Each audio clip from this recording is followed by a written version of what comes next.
झलक एक बहुत काली लड़की थी। झलक का कोई भी दोस्त नहीं था, यहाँ तक कि कोई भी झलक को स्कूल में पसंद तक नहीं करता था। एक दिन झलक स्कूल के 15 अगस्त की तैयारी की बात सुनती है तो अपनी क्लास में पढ़ने वाली निकिता के पास जाती है और बोलती है, तुम भी 15 अगस्त के फंक्शन में हिस्सा ले रही हो? हाँ, मैं ही तो सबसे आगे डांस करूंगी। वो क्या है ना, कपिल मैडम ने मेरा ही नाम लिखा है, मुझे भी हिस्सा लेना था। मैडम कहाँ है?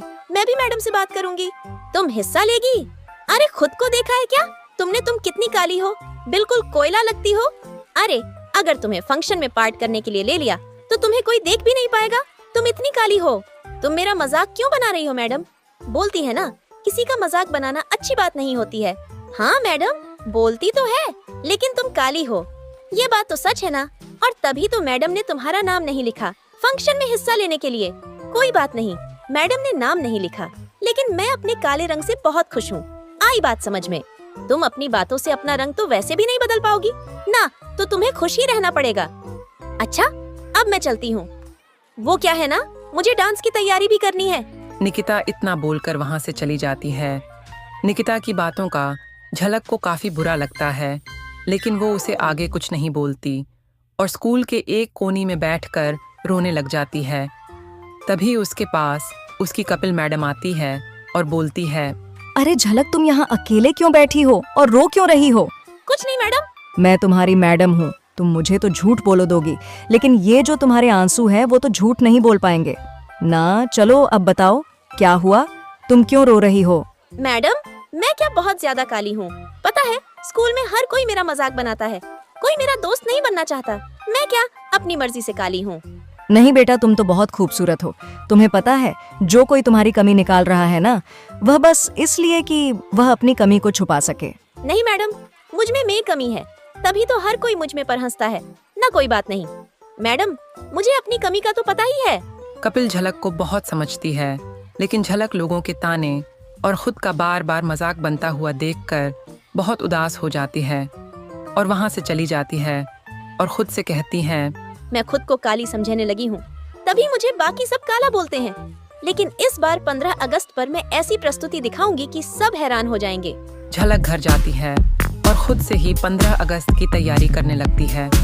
अगले दिन झलक जब स्कूल में जाती है और क्लास में बैठी होती है, तभी उसकी कपिल मैडम आती है और सब बच्चों से बोलती हैं, बच्चों, आप सबको पता है ना 15 अगस्त आने वाला है, तो मैं यहाँ पूछने आई हूँ कि किसी को भी 15 अगस्त के फंक्शन में हिस्सा लेना है तो वह अभी अपना नाम लिखवा दे। मैडम, आपने पहले ही लिख लिया था, जो हिस्सा ले रहा था 15 अगस्त के फंक्शन में, तो अब क्यों? क्योंकि अब भी बहुत से बच्चे होंगे ना जिनका मन होगा 15 अगस्त के फंक्शन में हिस्सा लेने का, लेकिन वह बोल नहीं पाई होंगे। बताओ, कोई है? झलक, तुम्हें लेना है हिस्सा? झलक का नाम लेते ही पूरी क्लास हंसने लग जाती है। ये देखकर कपिल बोलती है, आप सब हंस क्यों रहे हो?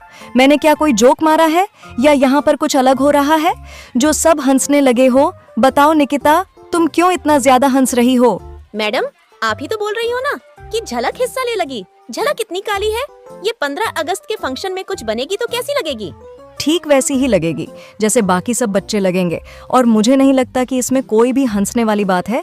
झलक, मैं तुम्हारा नाम लिख रही हूँ। कपिल इतना बोलकर वहाँ क्लास से चली जाती है। कपिल मैडम की बातें सुन झलक के मन में आत्मविश्वास आता है और वो स्कूल की खाली क्लास में तैयारी करने के लिए चली जाती है और डांस कर रही होती है।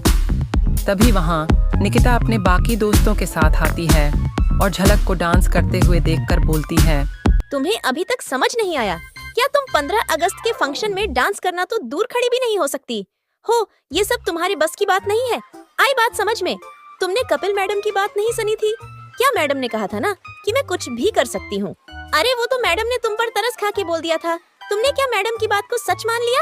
अब मेरी बात ध्यान से सुनो, ये तुम सपना देख रही हो ना, अच्छा होगा कि ये सब भूल जाओ। तुम्हारे लिए यही अच्छा होगा। क्यों मैं सपना नहीं देख सकती? नहीं, क्योंकि तुम्हारी काली सूरत तुम्हारे सपनों से मेल नहीं खाती है, और तुम्हारे हाथ में जो यह ड्रेस है, तुम यह पहने वाली हो। लो जरा देना तो। नहीं, मैं नहीं दूंगी। मेरी ड्रेस का क्या करोगी? अरे ऐसे कैसे नहीं दोगी? तुम ये पहनोगी ना। अब देखो मैं तुम्हारी इस ड्रेस के साथ क्या करती हूँ। नहीं, मेरी ड्रेस को कुछ मत करो। ये लो, तुम्हारी ड्रेस के साथ साथ तुम्हारे सपना भी काट दिए। अब तो तुम्हें तुम्हारी औकात पता चल गई होगी ना। चलो अब यहाँ से। निकिता झलक की पूरी ड्रेस काट देती है झलक को बहुत ज्यादा बुरा लगता है और वो रोते हुए घर चली जाती है। कुछ दिनों बाद जब स्कूल में 15 अगस्त का फंक्शन होता है तो झलक भी स्कूल जाती है। फंक्शन यहाँ शुरू ही हो रहा होता है कि तभी निकिता गिर जाती है और उसके पैर में चोट लगती है। ये देखकर झलक उसके पास जाती है और पट्टी लगाते हुए बोलती है, क्या हुआ? तुम्हें चोट कैसे लग गई? तुम ठीक तो हो ना? ज्यादा चोट तो नहीं लगी? चलो हम डॉक्टर के पास चलते हैं। यहाँ पर मेडिकल रूम में ही चलते हैं। नहीं, मुझसे नहीं चला जाएगा। मेरे पैर में बहुत ज्यादा दर्द हो रहा है। मैं मेडिकल रूम तक भी नहीं चल पाऊंगी और कुछ देर में स्टेज पर जाना है। तुम्हें इतना दर्द हो रहा है, चोट लगी है। ऐसी हालात में तुम स्टेज पर नहीं जा पाओगी। एक काम करते हैं, थोड़ी हिम्मत करो, मैं तुम्हें मेडिकल रूम तक ले चलती हूँ। मुझे से अपने पैरों पर खड़ा भी नहीं हुआ जा रहा है, तो मैं मेडिकल रूम तक कैसे जाऊंगी? कोई बात नहीं, तुम घबराओ मत, मैं तुम्हें मेडिकल रूम तक ले जाती हूँ। झलक निकिता को मेडिकल रूम तक ले जाती है और उसे दवाई दिलवाती है। अब स्टेज पर निकिता की परफॉर्मेंस के लिए उसका नाम बार बार बोला जा रहा था। यह देखकर निकिता कहती है, अब मैं परफॉर्मेंस कैसे करूंगी? अगर तुम बुरा न मानो, मैं तुम्हारी मदद कर सकती हूँ। तुम मेरी मदद कैसे करोगी? तुम्हें तो कुछ पता भी नहीं है। देखो, मैं तुम्हें अपने कंधे पर बैठा लूंगी और फिर तुम्हें जैसे डांस करना हो कर लेना। उसमें तुम्हारे पैर पर कोई भी जोर नहीं पड़ेगा। तुम्हारे कंधे पर कैसे तुम्हें काफी दर्द होगा ना। और अगर बीच में कहीं तुमने गलती से मुझे गिरा दिया तो सबके सामने हमारा मजाक बन जाएगा। इससे अच्छा तो हम स्टेज पर जाएं ही ना। तुम डर क्यों रही हो? मैं हूँ ना, मैं तुम्हें गिरने नहीं दूंगी। बस तुम पूरे विश्वास के साथ मेरे कंधे पर बैठकर डांस करना और बाकी सब मैं संभल लूंगी। और मेरे पास एक और आइडिया है। कैसा आइडिया? तुम बस वैसे करना जैसे मैं कहूँगी। 15 अगस्त के दिन हमें आजादी मिली थी और तब की वह जंग हम एक छोटे से कार्यक्रम में सबको दिखाएंगे। ठीक है ना? मुझे कुछ समझ नहीं आ रहा है, लेकिन तुम जो भी बोल रही हो मैं उसमें तुम्हारा साथ दूंगी। निकिता झलक की सारी बातें मान लेती है और वो दोनों स्टेज पर चले जाते हैं। परफॉर्मेंस के लिए निकिता को झलक ने अपनी कंधे पर बैठाया होता है और वो दोनों देश को कैसे आज़ाद करवाया, इस पर अपनी परफॉर्मेंस कर रहे होते हैं। ये सब कपिल मैडम देखती हैं तो खुश होकर कहती हैं, इन दोनों ने ये कब तय किया और मुझे क्यों नहीं बताया? लेकिन दोनों काफी अच्छा कर रहे हैं। जज को दोनों की परफॉर्मेंस अच्छी लगी। जब उन दोनों की परफॉर्मेंस खत्म होती है तो हर तरफ तालियों की आवाजें गूंज रही होती हैं। ये थी हमारे स्कूल के बेहतरीन बच्चों की परफॉर्मेंस। उम्मीद है आप सबको पसंद आई होगी। मैडम, मैं कुछ बोलना चाहूंगी।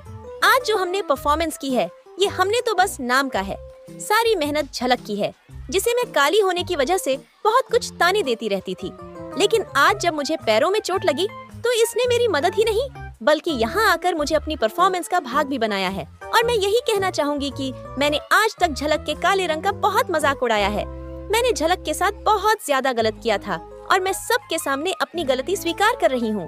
झलक का दिल बहुत ज्यादा सुंदर है, इतना कि मेरा गोरा चेहरा भी फीका पड़ गया। हमें आजादी मिले कई साल हो गए हैं, लेकिन काले गोरे रंग, रूप, धर्म, जात, इन सब के भेदभाव करने से आज हम भी कैद हैं। जब हम यह भेदभाव करना छोड़ देंगे तो असल में हमें आजादी मिलेगी। और ये हमारी छोटी सी प्रस्तुति इसी का भाग है कि हम एक है, हमारा देश एक है। जय हिंद, जय भारत। बिल्कुल सही कहा बच्चों तुमने, और मुझे गर्व है तुम्हारी ऐसी सोच पर। तो अब हम सब साथ मिलकर बोलेंगे, जय हिंद, जय भारत, हमारा भारत महान। झलक की बात सुनकर वहाँ सब लोग ताली बजाने लगते हैं और तभी झलक की इतनी अच्छी परफॉर्मेंस के लिए झलक को ट्रॉफी भी दी जाती है।